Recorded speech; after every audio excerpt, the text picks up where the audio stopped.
nosso orgulho caia por terra, Senhor, em nome de Jesus. Aquilo que não agrada ao Senhor, ó Deus, em nome de Jesus.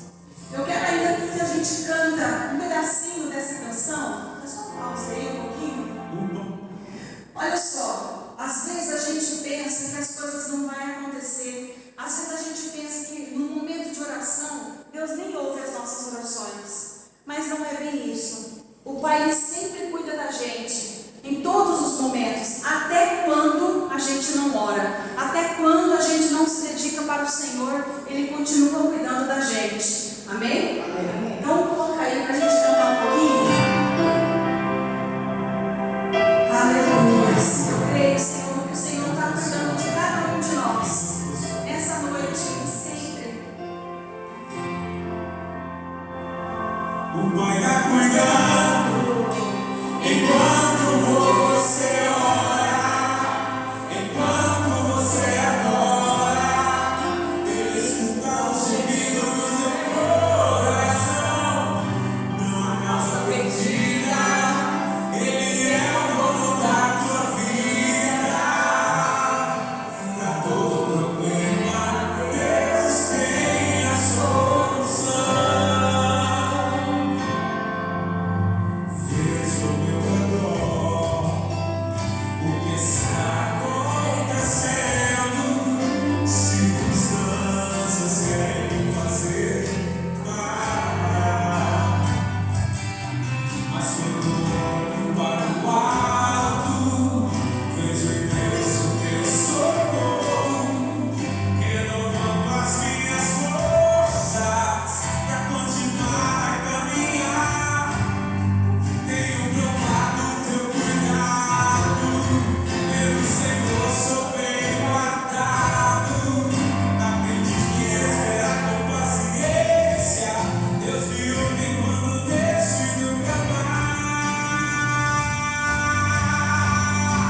O Pai está cuidando enquanto você ora, enquanto você adora. Ele escuta o gemido do teu coração. Não há causa perdida. Ele é o dono da tua vida. Para todo problema, Deus tem a solução.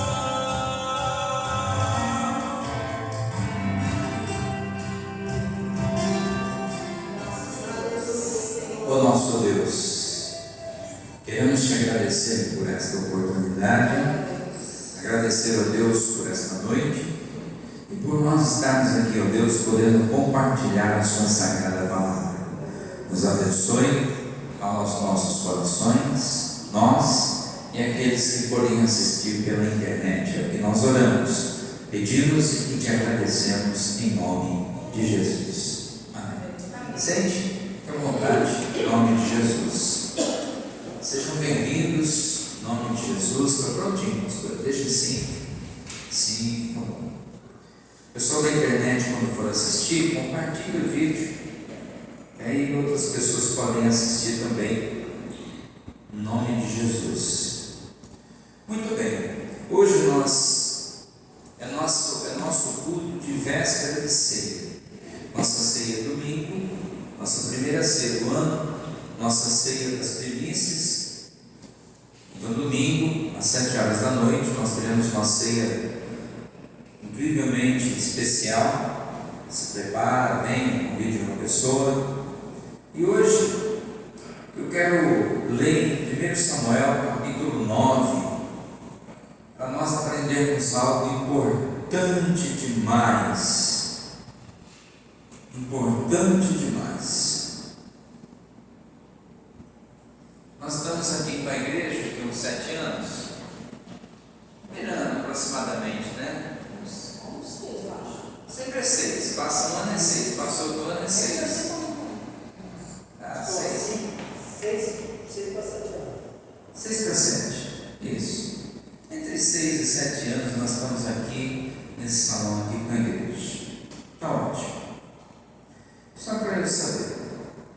Muito bem. Então, às vezes, quando a gente ora, a gente pede a Deus saúde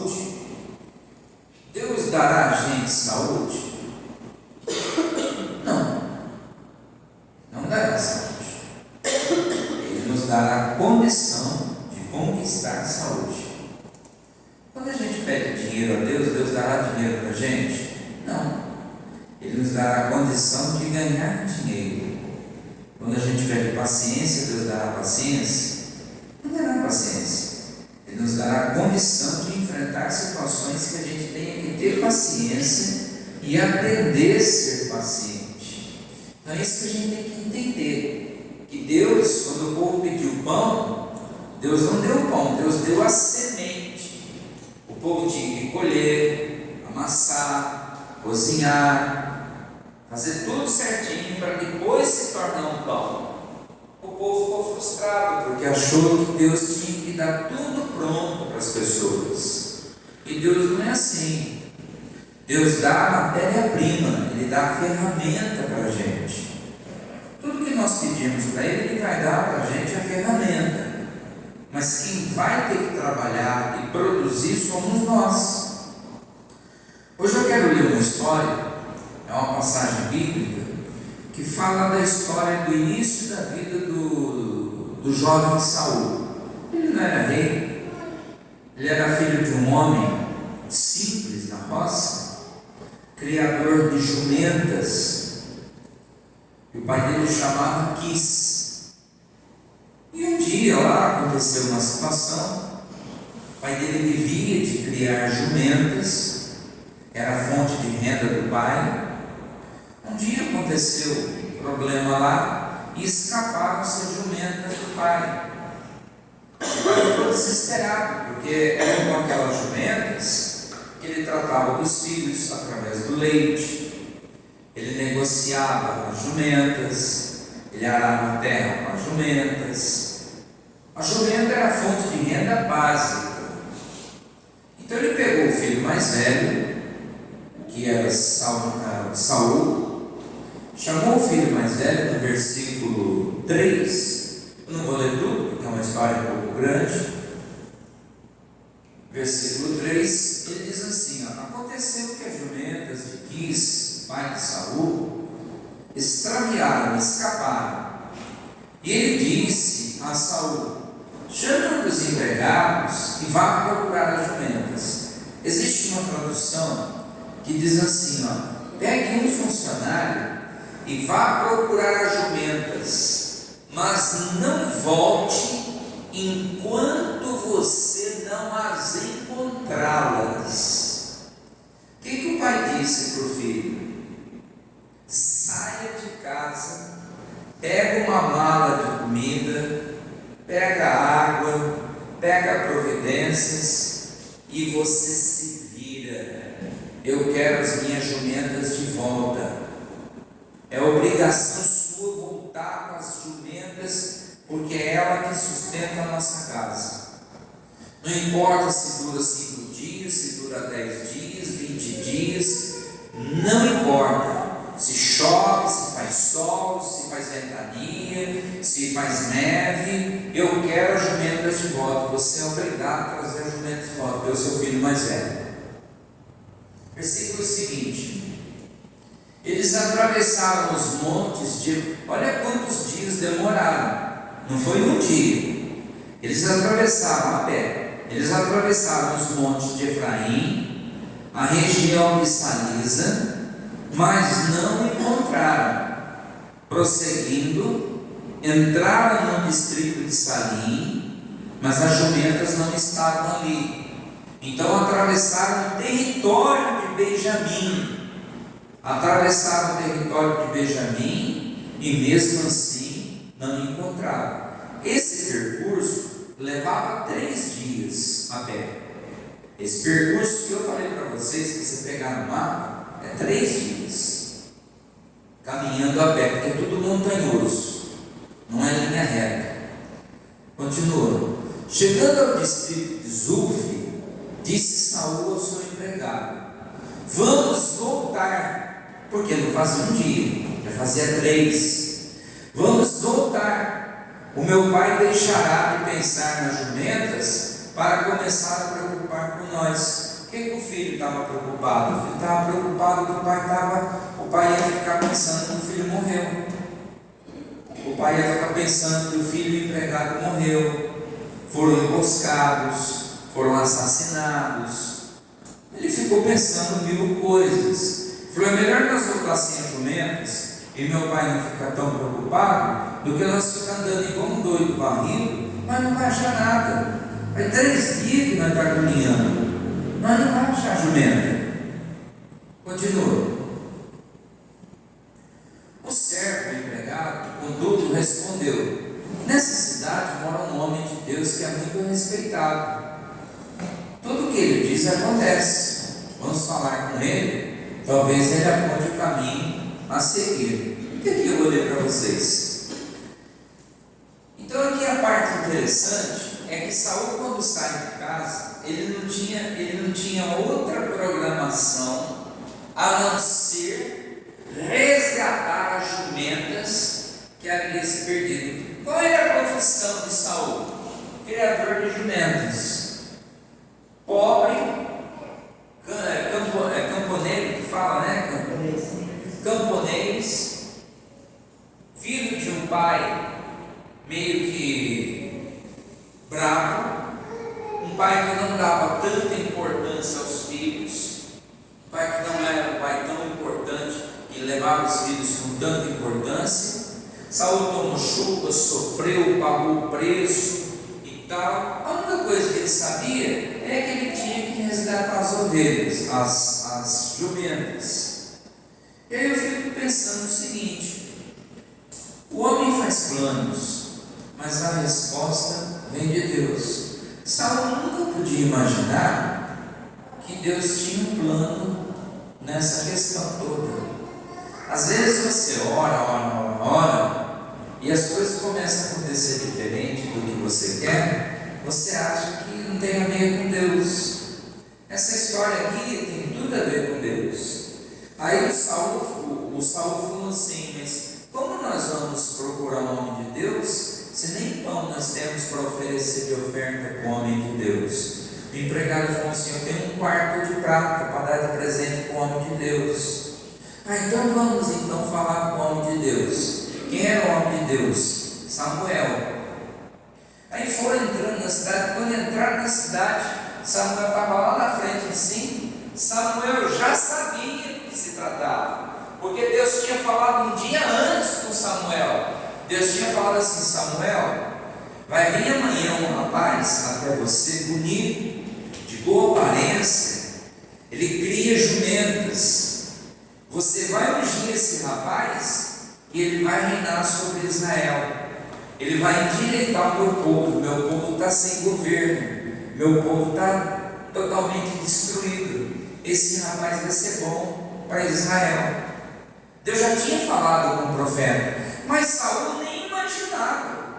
Saul não fazia ideia. Quando Saul chegou e foi falar, o profeta falou para ele: fica tranquilo, a sua jumenta já foi encontrada. Mas que jumenta? Eu não te falei nada. Eu sei o que você está fazendo aqui. A sua jumenta já foi encontrada há 3 dias. Vamos subir e vamos jantar, porque eu tenho um recado de Deus para você.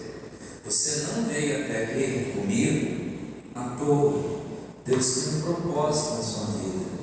E no dia seguinte, o cara que saiu procurando jumentas saiu ungido rei de Israel. É isso que eu quero que você entenda. O cara que saiu procurando jumenta, no dia seguinte saiu ungido rei de Israel. Ele poderia ter o que quisesse no dia seguinte. Aí eu quero que você pense o seguinte: vamos esquecer essa história.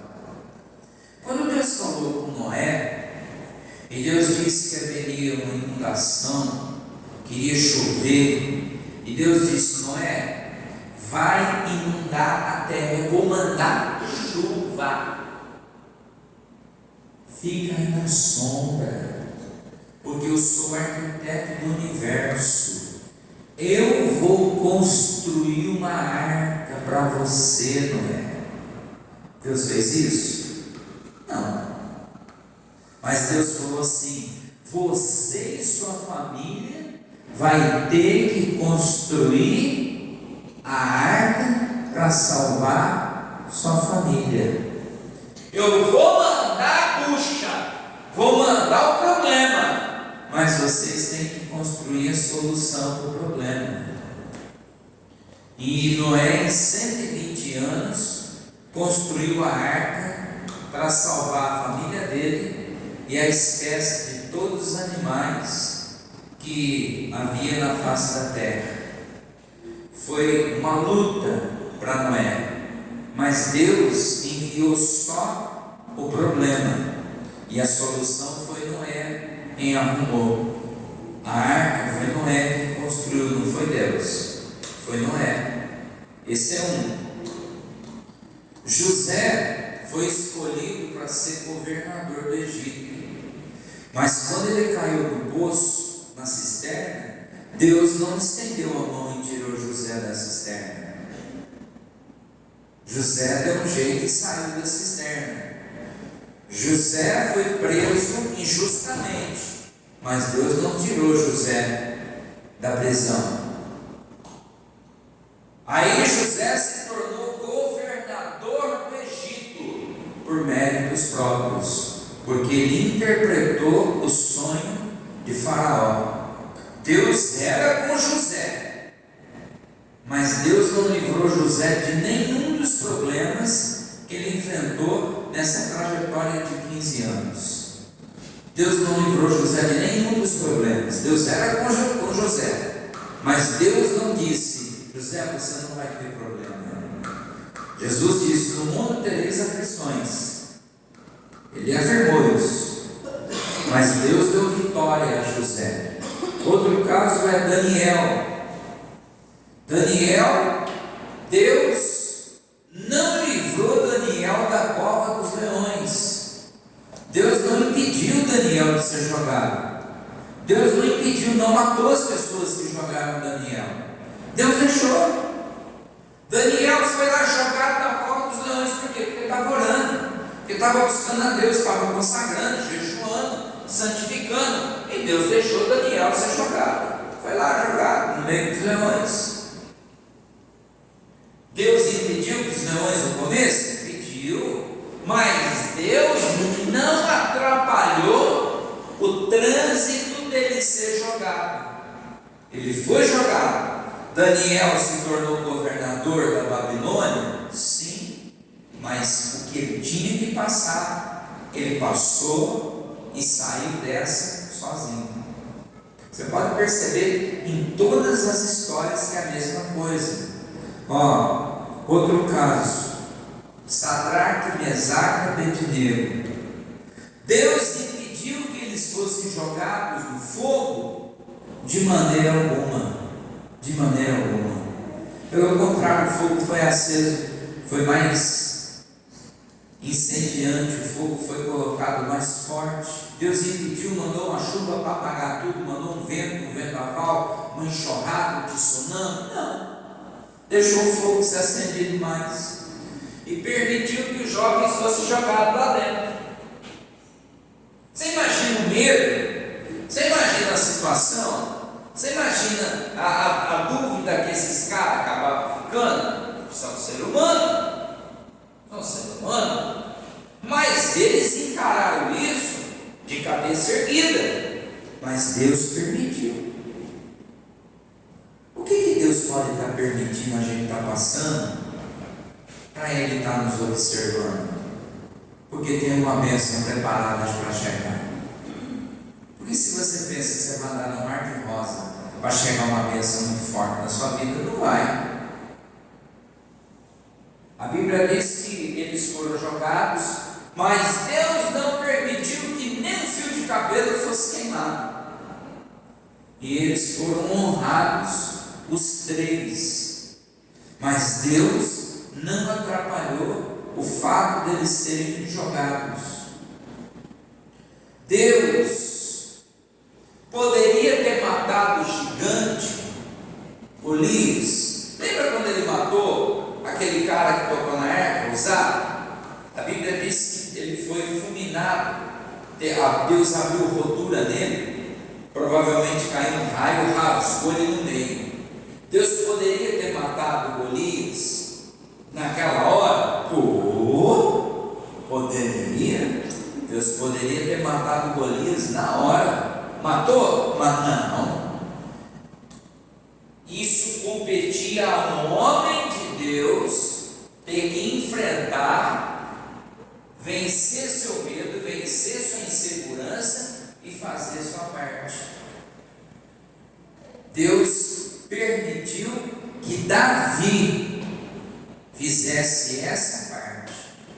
E aí que eu quero mostrar para você. Sabe o que eu tenho percebido? Não é isso o objetivo da mensagem, mas eu tenho percebido o seguinte: quando nós abrimos a igreja aqui, 6, 7, 5 anos e tal, não é sobre dízimo não, tá? Não vou falar sobre dízimo não, mas as ofertas eram de um jeito. Todo mundo ofertava 150, mais, menos, tal, aquela coisa. Hoje, oferta de todo mundo. Hoje, raramente vem oferta com 100. Raramente. Mas as ofertas que vêm, as poucas ofertas que vêm, porque não tem a ver com valores. Põe na tua cabeça. Não tem a ver com valores. As poucas ofertas que vêm é 50, 2, 3 ofertas, oferta de 5, oferta de 10, oferta de 15, oferta de 20.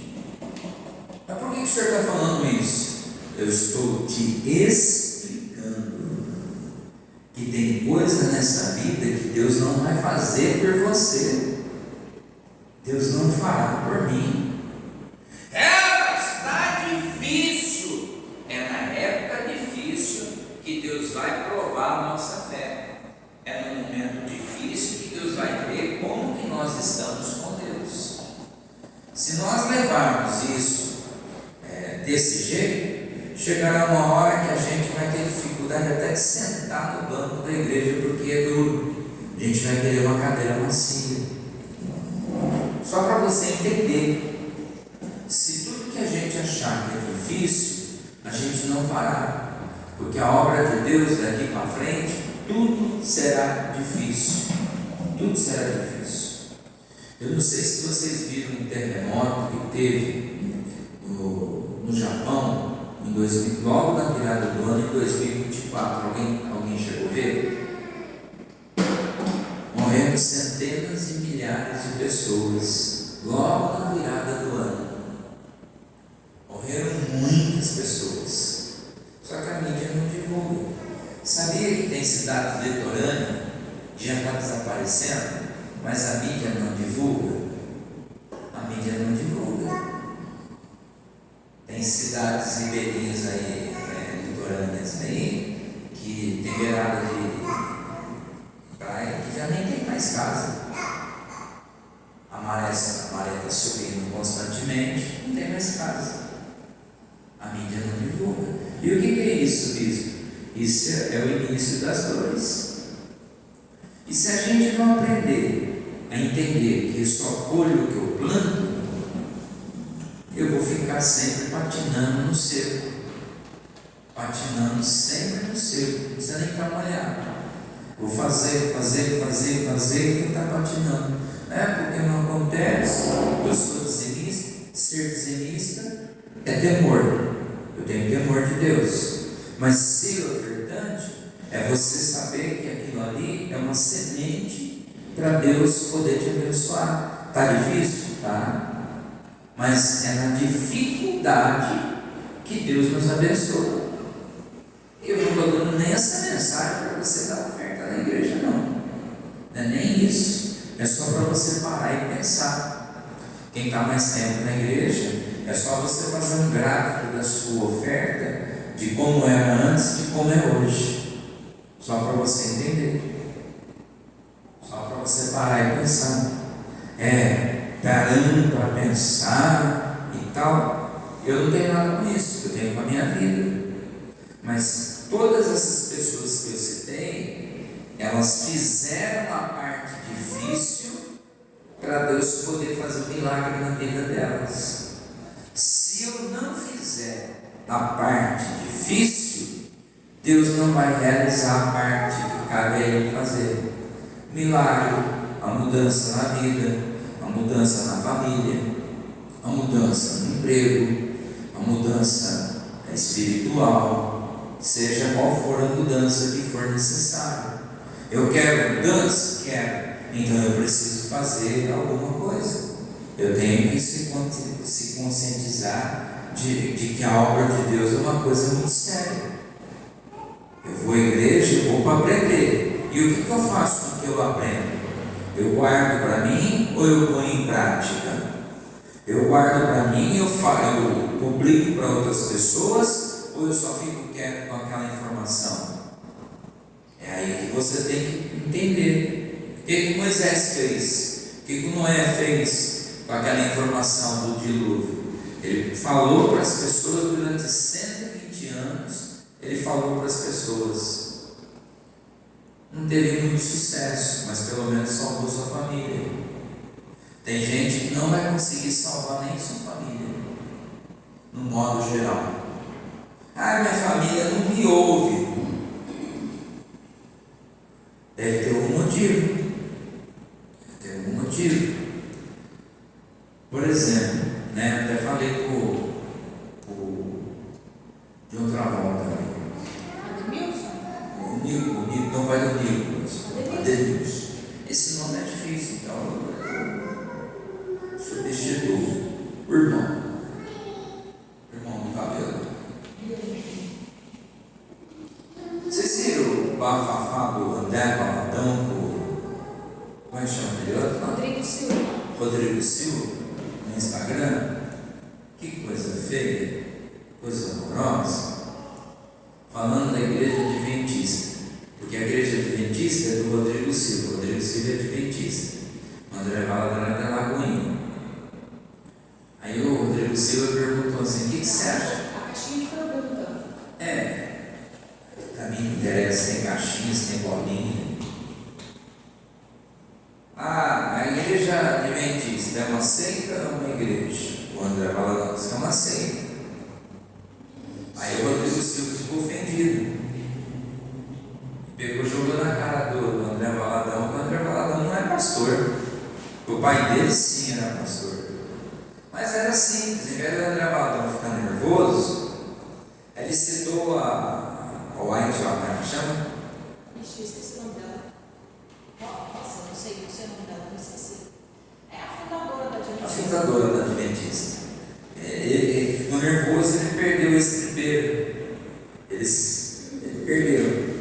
Em vez de ele ter citado a fundadora da Adventista, era simples.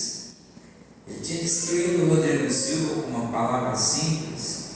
Era só ter falado: Rodrigo Silva, eu não vou aqui falar de seita, mas eu vou dizer o seguinte: os irmãos da Adventista, se eles saírem, eles vão dizer que as outras igrejas vão para o céu? Eles vão dar a paz do Senhor para os irmãos de outras igrejas? Eles falam que as outras igrejas vão para o céu? Acabou, matou a charada. Porque o ensinamento lá dentro da Adventista é que a única igreja que vai para o céu chama-se Adventista. Simples. Tinha acabado a conversa. Rodrigo Silva ia se bananar. Aí ele ia falar da Ellen White. Aí ele ia ter que recorrer a Ellen White. Entendeu? Eu já fiz programa de rádio que os adventistas faziam primeiro antes de mim, eu entrava depois. Chegava lá e estava aqui nas igrejas. Igual o Davi Miranda. Meus irmãos, todas as igrejas é filho de Jezabel, só a igreja Deus Amor que vai para o céu. já foi, acho que já está lá com Jesus, o capiroto, sei lá onde ele está. Não podemos julgar, né? Aí os caras falavam que a Deus é amor, só eles iam para o céu. Eu nunca falei isso. Só nós vamos para o céu. Nem não posso falar isso. Não tem igreja boa. Aí a Adventista falava também. Aí um dia eu pedi para fazer uma entrevista com as Adventistas. Eles foram, marquei, nem apareceram. O pastor da igreja deles não deixou.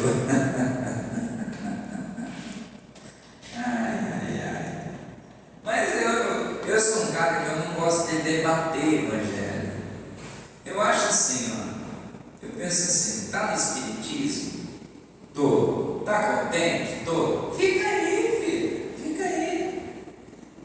Cada um tem que decidir por si. Não sou eu que vou falar mal do espiritismo, não. Eu tenho amigo católico, espírita, adventista, kardecista, macumbeiro. Cada um na sua. Tem amigo viado, tem amigo lésbica. Eu vou dar conta da minha vida. Agora cada um vai dar conta da sua vida. Se me perguntar e pedir para eu ensinar o caminho, aí ele me deu oportunidade, eu vou ensinar. Mas se não, vou ser amigo, vou tratar bem, vou falar de outras coisas. Não vou falar de religião. Não falo de religião se não me pedir.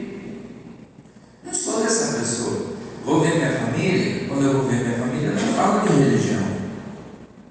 Agora, se pedir para me orar, pedir uma visita, para falar da palavra de Deus, aí é diferente. Aí a pessoa que pede para falar da palavra de Deus, eu não vou para debate, eu vou para falar. Se eu falar e a pessoa questionar, eu vou falar assim, ó, se quiser um debate, chama outra pessoa para debater, eu não estou aqui para debater não. Se quer debater, você vai numa escola, você vai numa faculdade de teologia, aí você debate o trecho da Bíblia. Bíblia não é feita para debater.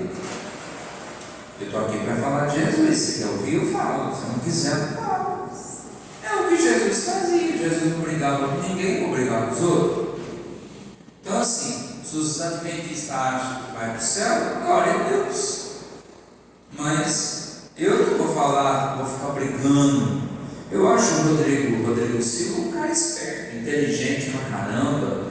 Ele é um historiador excelente. Eu gosto de ver as ideias dele e tudo, mas eu tenho uma ideia sobre a adventista. Lógico, se me colocar nessa situação, eu pegaria por outro lugar. Ele vai falar, o André Valadão, ele foi muito sem pensar, foi muito garoto. Ele foi falar mal da fundadora da igreja. Aí ele mexeu no formigueiro. Mas foi isso. Aí depois tem lá, tem pedido de desculpa, tem umas coisas bem malucas. É igual a pastora.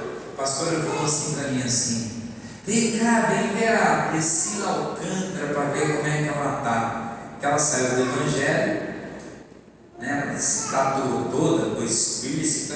Falei, ó, nem perco tempo para ver essas coisas. Por mim, se ela quer botar piercing até dentro do olho, pode. A vida é dela. Saiu da igreja. Quer botar piercing, quer fazer tatuagem, a vida é dela. Eu não preciso ver. Para mim não faz diferença nenhuma. Eu não tenho curiosidade. Se chamar eu para ver, fulano que era pastor. Tem até uma pastora que largou do pastor para fazer filme pornográfico.